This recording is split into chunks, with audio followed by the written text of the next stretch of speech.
Good morning students.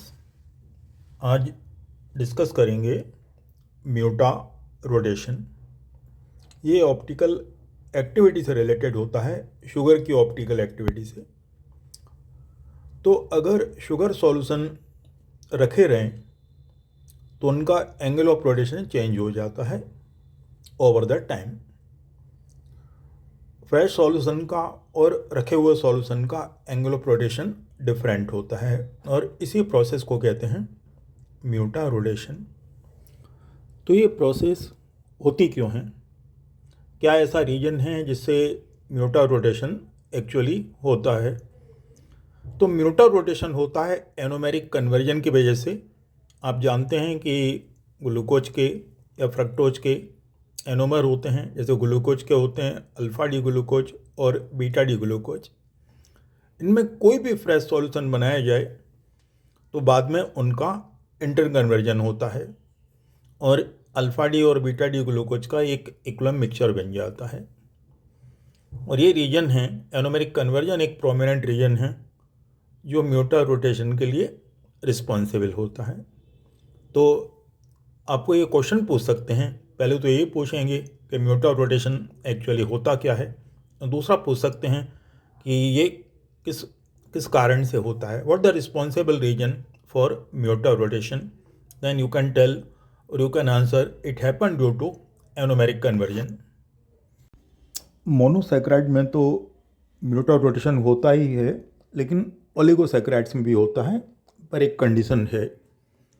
Condition ये है कि उनका एनोमेरिक कार्बन ग्लाइकोसाइडिक लिंकेज में पार्टिसिपेट नहीं करे।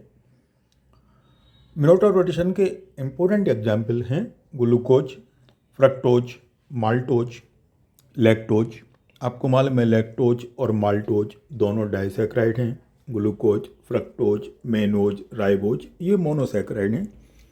तो मोनोसैकेराइड में तो आप ब्लाइंडली यू कैन आंसर कि उनमें म्यूटा रोटेशन होगा, लेकिन डाइसैकेराइड या ओलिगोसैकेराइड के टाइम पर आपको ध्यान रखना पड़ेगा कि किस में म्यूटा रोटेशन होता है और किस में नहीं होता है।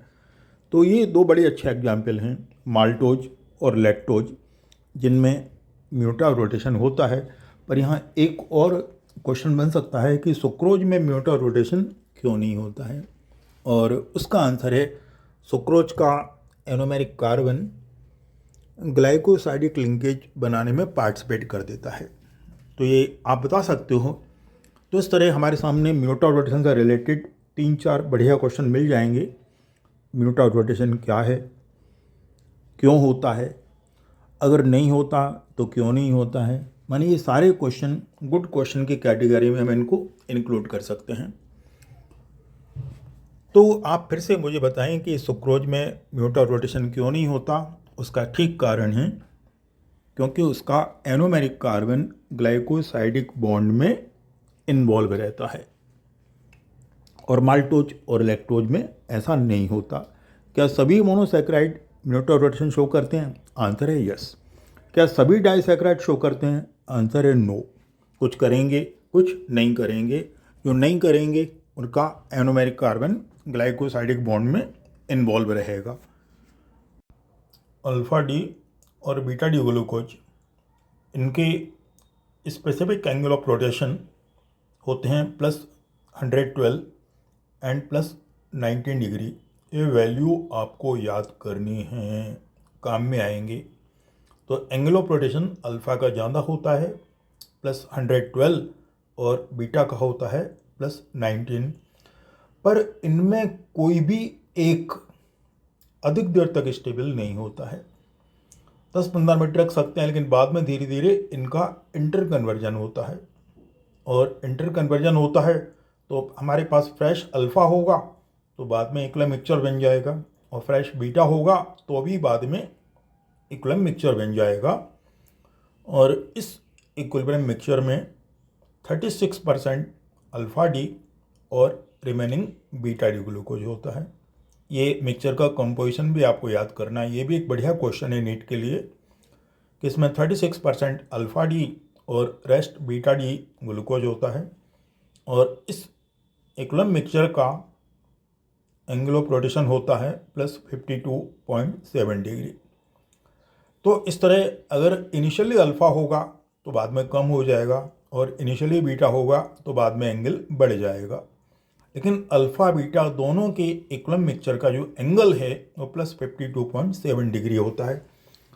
मैं फिर से आपको रिमाइंड करा रहा हूँ, इस वैल्यू को आपको याद करना है कि ग्लूकोज के इक्विलिब्रियम मिक्सचर में अल्फ़ा डी और बीटा डी ग्लूकोज के परसेंटेज क्या होते हैं और इस मिक्सचर का एंगल ऑफ रोटेशन कितना होता है। ये वैल्यू आपको डेफिनेटली एग्जाम में हेल्प करेगी। तो अब एक क्विक रिकैप अगर लेते हैं तो आप बताएं, व्हाट इज म्यूटर रोटेशन?